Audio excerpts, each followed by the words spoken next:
दौडी कुद नगन कस्तो दुख्छ भन्दैछ अहिले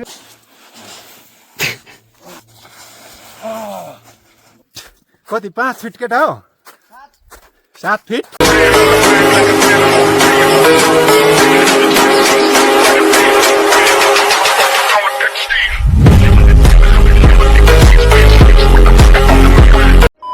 so all right guys welcome back again है आयोग सबैजना सुस्त व्यस्त मस्त त हुनुहुन्छ नि भन्ने अब आशा है हामी चाहिँ आज बिहानै हिरो खेल्नु गइँदैछ नलड न हौ भोकले सुल्टिन आँटिस कि हो कस्तो भोकल डाइट हो फुल डाइट है भ्यूको कुरा गर्नुपर्दा ब्याकग्राउन्ड यस्तो छ माथि जाँदा जाँदै अब हेरौँ अपडेट आउँछ नि कस्तो देखिरहेछ हौ हिरो ठिकै छ ठिकै छ भन्छ फेरि मासुलाई मासतिर गएपछि भेट्छौँ गाइज तपाईँहरूकोतिर परो परेन हाम्रोतिर चाहिँ धुसले हुने गरी यतिको आएको हो भक्कै सुत्ता मासला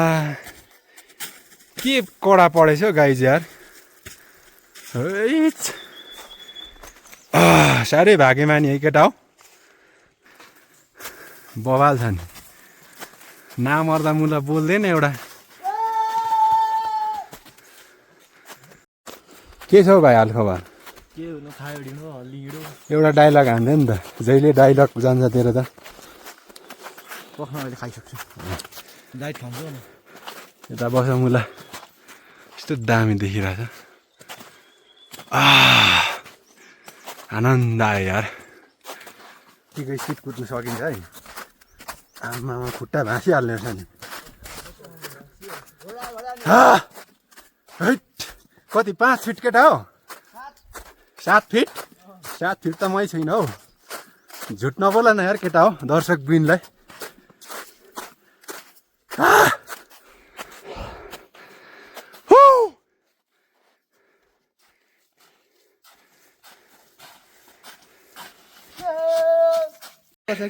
गाइज हाम्रोतिरको हिउँ भनेको फेरि पात पतिङ्गर सोथार हुने खालको झर्छ क्या के भन्छ मुला माइला भाइ त त हिरोइक देखिस् हौ अनि ए भिलेन ल ठिक छ डिस्टर्ब गर्नु चाहिँ नआइज है फेरि फिल्ममा यस्तो बवाल छ नि गाइजमा केही भन्दिनँ म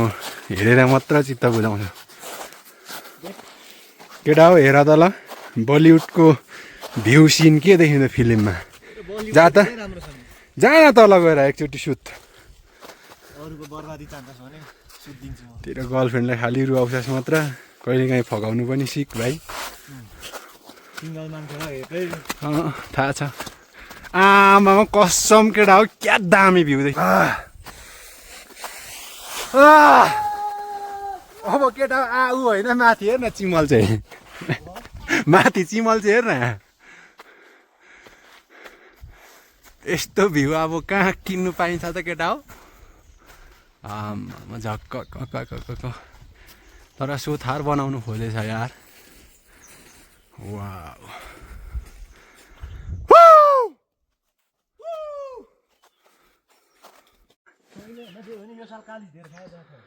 खाइस् नि सपनामा छाडा नबोले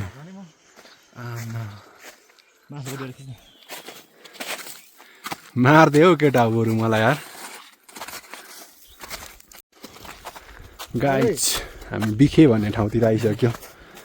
वाउ के छ हौ केटा हाल खबर नगर न चिसो हुन्छ मा चिसो लागिरहेको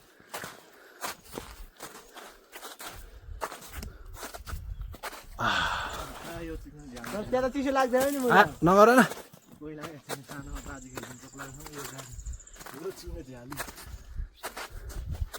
कसलाई भनेको भाइ मुख समालेर बोले के अरे विगत सम्झाइदिस् अलिक मजाले प्रष्टसँग बोल्न हौ नडराइ कि भात नखाएको यस्तो दामी देख्यो यार उदो चाहिँ खाल्न अच्छा ए नगर न केटा दुख्छ पो त यार कसम न दुख्छ हौ दुख्छ नहान न नगर न नगर्न भन ओए नगर्न ओए नगर्न कस्तो दुख्छ भन्दैछ अहिले फेरि दुख्छ नि मुला मासु होइन हाम्रो चाहिँ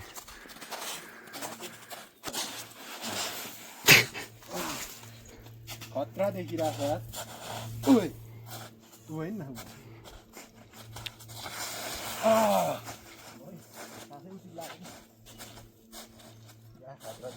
पहाडहरू चढेको भइरहेको छ भन्न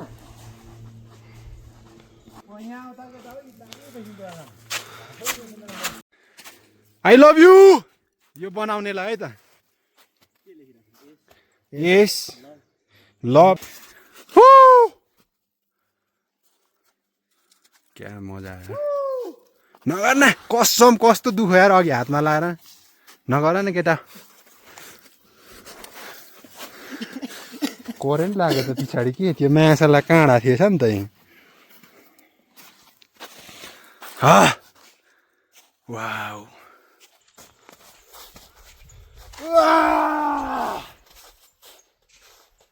क्या आनन्द आयो हजुर आमा कस ओइ गोली आयो त नि फोनमा चाहिँ नहान्ने फेरि त्यो यत्रो चाहिँ के हेरिङ हान्नु छु यहाँ लात्तीमा चाहिँ हान न खुट्टामा ल खुट्टामा हान केटा छु देखिएन नि त अच्छा त्यसरी त थला पऱ्यो भयो वाउ केटा हो कस्तो महसुस भइरहेछ कस्तो महसुस भइरहेछ डाइलग पुरानो हो डाइलग पुरानो हो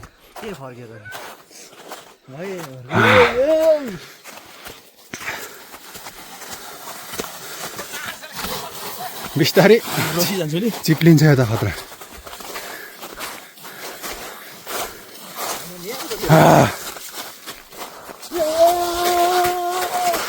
नगर न हौ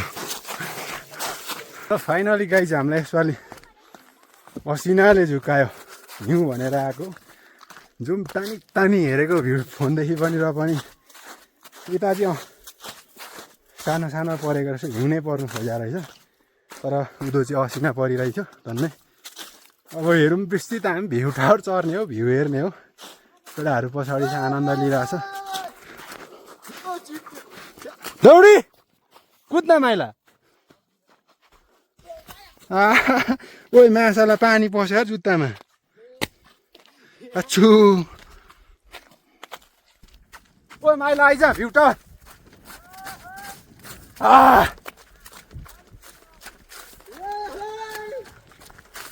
दौडी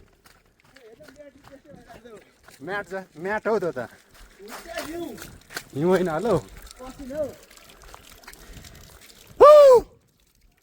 ल गाइज हामी अब भ्यू टावर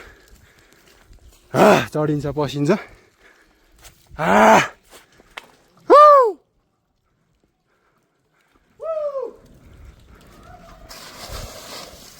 आमा एकचोटि फेरि हेरे के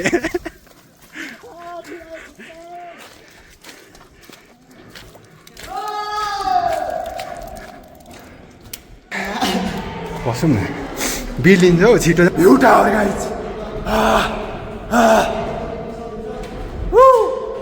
लड्यो भने मरिन्छ यार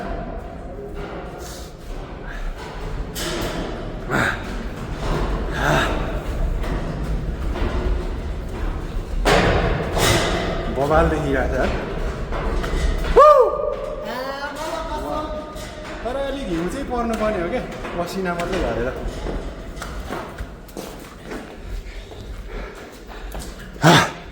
अब हेरिन्छ गाइज भ्यू चख्यो है हाम्रो गाउँ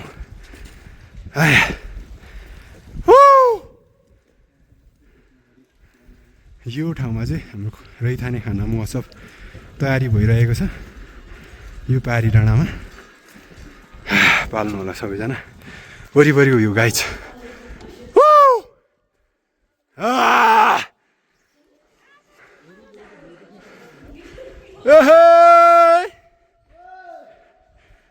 लडी झरिन्छ दौडी त्यही बस यहीँदेखि झिक्दिन्छु म यहाँ बसेर भ्यू हेर्दैछ केटो चाहिँ वाउ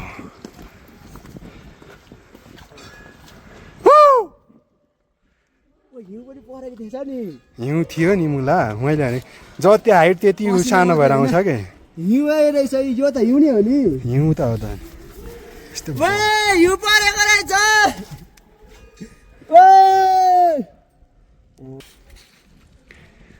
बोबाल गाइज यार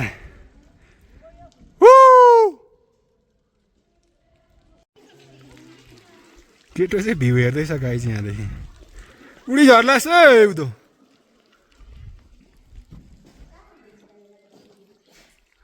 वाउ घुम्न आउनेहरू है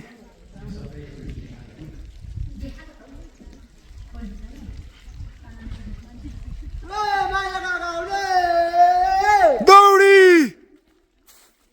गाइज पहिरो गयो रोटेरोट भल बाढी चल्नु थाल्यो भित्तातिर यस्तरी हिउँ बिलिनु थाल्यो है हिउँ भन्दा पनि असिनाकोमा हो के अमृत जस्तो हो भाइ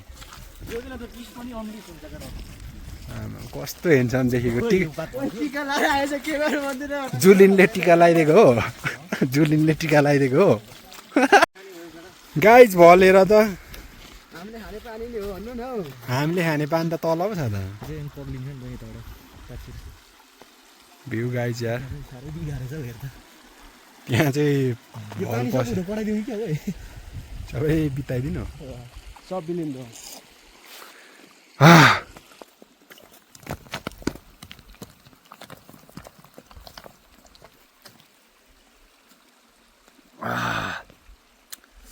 आफ्नो गाउँ हेर्नु कतिको मजा आउँछ हेर ल चखिया गाइज मेरो गाउँ है त यो चाहिँ यस्तो बबाल छ नि अब यहाँ मेला पनि हुनु गइरहेछ है रोइथाने खाना महोत्सव आउनु होला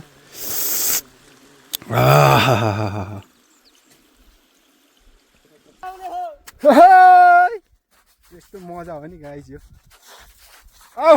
यता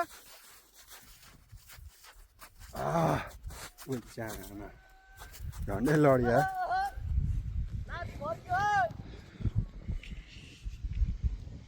गाइज हिउँसिउ खेलेर पनि झरिसक्यो यस्तो हिउँ नै त पऱ्यो होइन असिना धेरै जस्तो चाहिँ परेर चाहिँ हिउँ टुप्पीमा पिकमाथि चुचुरो टेन्केको चुचुरो मात्रै परेर रहेछ घिउपात लिनुलाई म चाहिँ जङ्गलमा छोडिरहेको छु आमा यो चाहिँ के को लागि भन्दाखेरि पछि थाहा पाउनुहुन्छ है तपाईँहरूले यस्तो बबाल छ नि ती लामो छ केटाहरू चाहिँ यहाँ पारी पर्खिरहेको छ मलाई जङ्गलभरि पराएर है चिप्लेर